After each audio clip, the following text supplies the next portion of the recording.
triplex villas at Konnur, APR Projects. But మీలాంటి personality, మీలాంటి ఒక లీడర్ గురించి ఎవరైనా చెప్పటమో లేకపోతే మీరు వింటమో మీరు చూడటమో జరిగిందా ఈ తరం రాజకీయ నాయకుల్లో?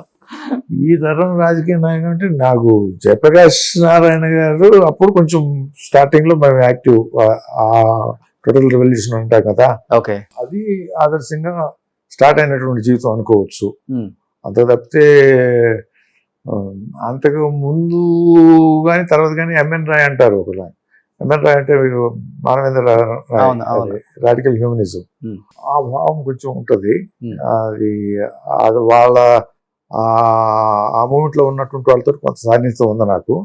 వాళ్ళు చెప్తా ఉంటారు ఆయన పెద్ద ఇంటర్నేషనల్ గా ఆయన ఉన్నటువంటి మేధావితనం వాళ్ళకి నో మ్యాచ్ ఫర్ హిమ్. అది బట్ అన్ని సార్లు ఎమ్మెల్యేగా గెలిచారు, మంత్రిగా చేశారు, పార్లమెంట్, రాజ్యసభ, ముఖ్యమంత్రి అవ్వాలన్న కోరిక బాగా ఉండేది దగ్గుబాటి వెంకటేశ్వరరావు గారికి. ఆయనకున్న ఐడియాలజీకి అంటే జనంకి ఏదో చేయాలన్న ఒక తపన, డెఫినెట్ గా నేను అవుతానని అక్కడ ఇక్కడ కూడా చెప్పిన దాఖలాలు కూడా ఉన్నాయన్న మాట వాస్తవం కాదా? అవుతాను అని చెప్పడం అనేటటువంటిది చెబితే అంతకంటే ఫుల్ ఇంకోరు ఉండరు.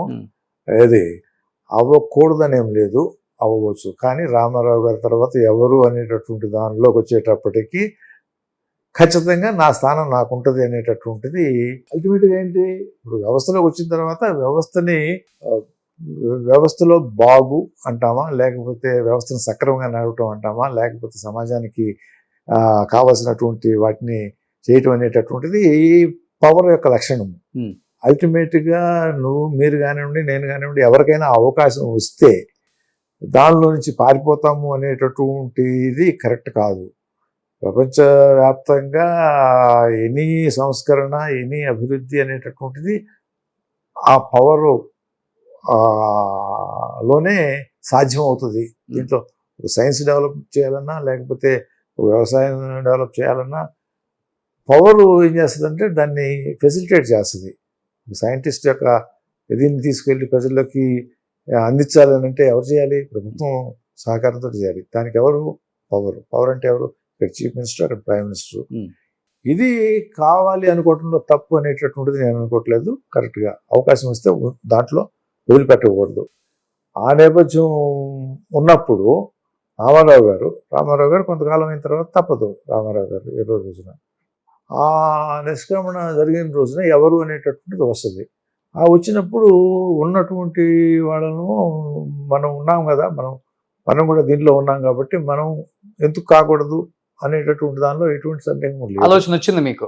ఆలోచన ఏమిటో దానికోసం ప్రయత్నం. ఇప్పుడు ఇంతమంది ఎమ్మెల్యేలు, ఇంతమంది కార్యకర్తలు, ఇంతమందిని మనం చూస్తూ ఉన్నప్పుడు మనం ఆ పొజిషన్ తీసుకోవాల్సినటువంటి బాధ్యత ఉందా లేదా? డెఫినెట్ గా బాధ్యత. అది బాధ్యత. అదేదో అధికారం అనేటటువంటి అనుభవించడానికి కాదు. ఇంకొకటి ఫీల్డ్ లో ఎక్కువ తిరిగారు కాబట్టి మెజారిటీ ఆఫ్ ద లీడర్స్ మీ సైడే ఎక్కువ మాట్లాడే అవకాశం కూడా ఉంటుంది అప్పుడు. అంటే అది మామూలుగా కనుక నిష్క్రమణ జరిగి ఉంటే వాతావరణం వేరుగా ఉండదు చూడు. ఎందుకంటే నాకు తర్వాత రామారావు చనిపోయిన తర్వాత రాజ్యసభ ఎలక్షన్ వచ్చింది. రామారావు గారు చనిపోయారు అప్పటికి. అప్పుడు మా దగ్గర ఉన్నటువంటి వాళ్ళు 30 మంది ఎమ్మెల్యేలు ఉంటారు, 31 మంది అనుకుంటాను. నాతోటి పాటు వెనక్కి 16 మంది వచ్చారు. అంతకుముందు రామారావు గారి దగ్గర 14 మంది ఉన్నారు.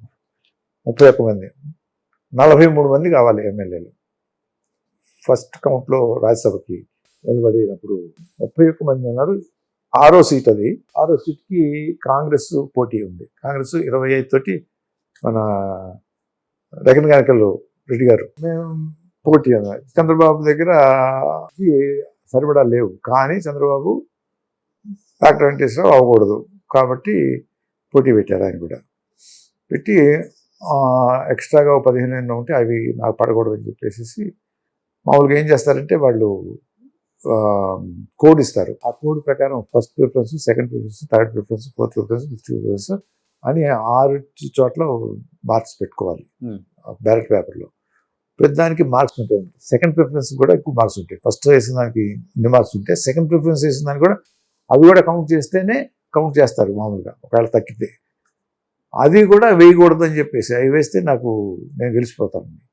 అందుకని కోడ్ ఇస్తే కోడ్ డిఫై చేస్తూ 90 మంది వేశారు. నాకు ఉన్నటువంటి ఎమ్మెల్యేలు 90 మంది కోడ్ డివైడ్ చేసి నాకు సెకండ్ ప్రిఫరెన్స్ ఓట్ వేశారు. ఓ సో అందువల్ల నేను ఫస్ట్ కౌంట్లోనే గెలిచిపోయాను నేను. ఉమ్, అలా ఓకే.